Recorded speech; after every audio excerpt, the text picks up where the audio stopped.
the draft at that time I thought was kind of okay, because almost everybody had to go unless you could find a deferment. Or I guess nowadays you have 5 bone spurs you get out. Um, Maybe the draft should come back and get the conscience of the country back in it. So you feel like the draft should come back? Yeah, I think it helps. Makes everybody play a role, and it brings the conscience back into what we're doing right now. You just get away with anything.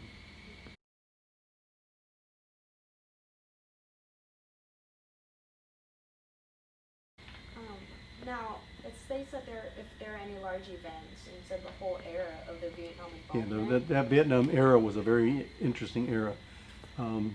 People were going to serve like me. And by the way, I didn't think the war was right, but I went and served my country because that's what you do. You take that responsibility. But all the politics then, a lot of the lies. I guess if you watch that Vietnam series, you'll understand they were lying to us all the time. That's part of what happened. I go to a PTSD support group at the VA, and they all say, "We're not sure why we were there." It's hard to figure that out. What made you realize that they were lies? Oh, there's things that happened even when I was in the Navy, like when there were an EC-121 was shot down over Korea. So we were sending a task force up to Korea, and we were told, "Don't write anything in your letters about any of the ships you see." And I said, "Okay." Next thing you know, someone had bought me a subscription to the Chicago Sun-Times. When I got the paper, it listed every ship that was in the conflict. I couldn't tell them, but there it was. And when I graduated from Aviation Ordnance A School, they told us that we had to burn all of our notes on the missiles. And then I got on the plane to go get my orders, and I'm picking up a magazine, and they have more detail in the magazine than we had about all the missiles. So they play games. So how has serving it affected your view on the political era of everything?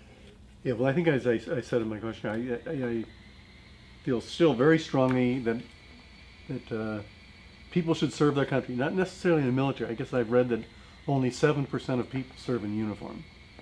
So, but I think everyone should serve their country in some way, and that means paying attention to what's going on, being involved, expressing your views in a polite, nice way.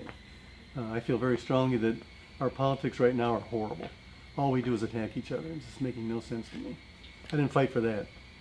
I fought for the right for everyone to be able to express their opinions, in a civil way.